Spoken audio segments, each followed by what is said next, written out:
next gen is arriving this year and a lot more people have the new consoles compared to last year.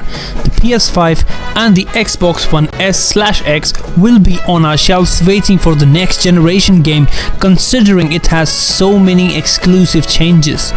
What does it mean for FIFA players and FIFA 22, and how will it change for the next generation consoles?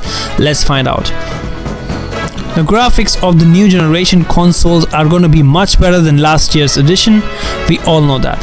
The graphical improvement on the next generation consoles is obvious because of the hardware and the next generation consoles that can support it. Look at this for example. The official screenshots of FIFA 22 shows how FIFA 22 will look when compared to FIFA 21, and it looks really good, and the PS5 shows how the next generation can handle extreme lighting, hair simulations in the same stadium. Upcoming technology and the lighting improvements is changing with the advancements of the hardware and the consoles. The lighting and the detail when it comes to the real time in gaming.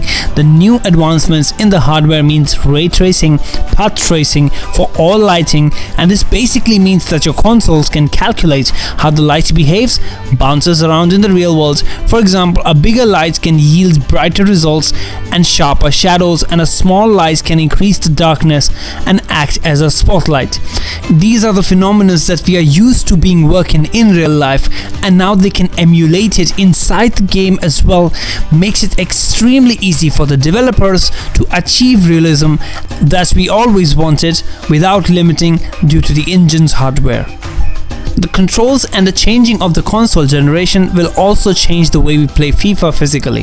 With VR on the rise and FIFA delivering maxed out frames in the console, it might be just a matter of time when FIFA or eFootball will be delivering a VR mode.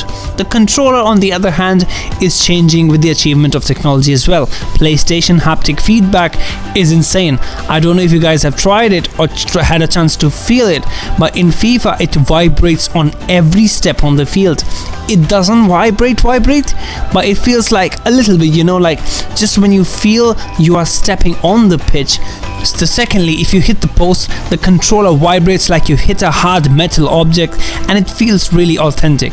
The trigger also becomes extremely tight when your players are tired, and I believe this feature is a little bit frustrating to deal with because it takes too much power to press your triggers when your players get tired. But yes, it does increase the immersion, and that's what we like. Now let's talk about some next generation exclusive features, because we should know them before we go into the game and expect different features on the old gen and the different features on the next gen. So according to the EA Sports website, player humanization inspired by 11v11 motion capture in FIFA 22, we have included additional animations to enhance player humanization and give more lifelike players on the pitch. For example, you can see players talk to each other on the pitch, watch teammates point to certain areas as they request for passes that show a better understanding of the match situations. We've implemented new moments that increase immersion of humanization, like match mascots walking out during the entrances, a revamped intro sequence for more details, and new facial expression, refresh player reactions, and new ball retrieval scenes, and much more. So basically we can expect match mascots to be on there.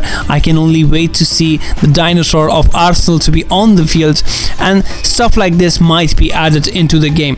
So this is obviously next generation exclusive, which is a bummer, but like, you are expecting that EA are trying to jump the gun on the next gen, which is the pattern they used for 2015 PS4. They did that, so it's kind of expected that in 2021 things will be next generation exclusive.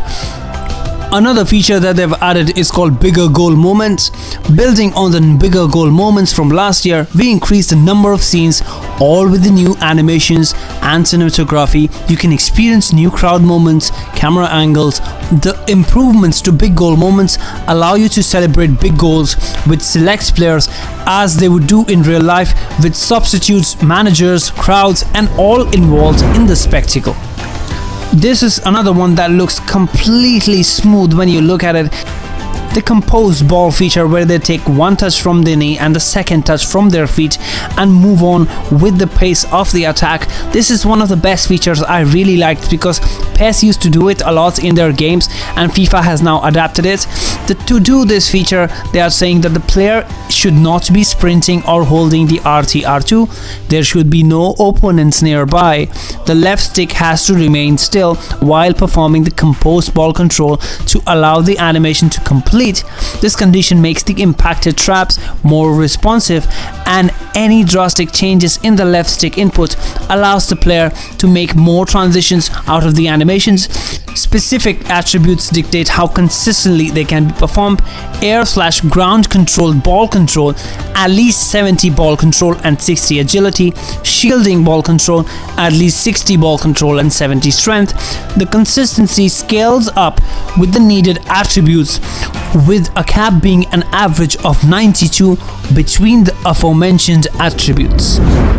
Explosive sprint. Explosive sprint rewards the timing and the intelligence on the ball, giving a player more noticeable acceleration when sprint R2 is pressed during the correct context. Mechanic changes the dynamic of 1v1 situations, allowing dribblers to explode forward and leave markers behind, or empowering defenders to catch up to a breakaway attacker. Explosive sprints can be triggered while already in possession of the ball, or when you're moving with the ball. It cannot be activated during the ball approach. The timing here is extremely important, with explosive sprint only being fully effective when facing and moving forward. If either the player is not fully moving forwards or fully facing forwards, you only can get a partial effect.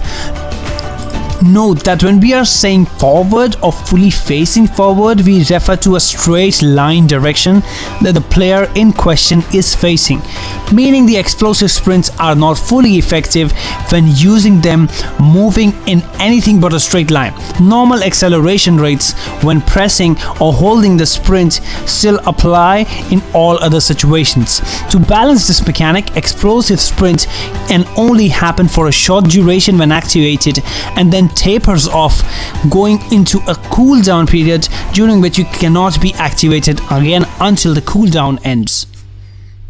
That's the end of the video.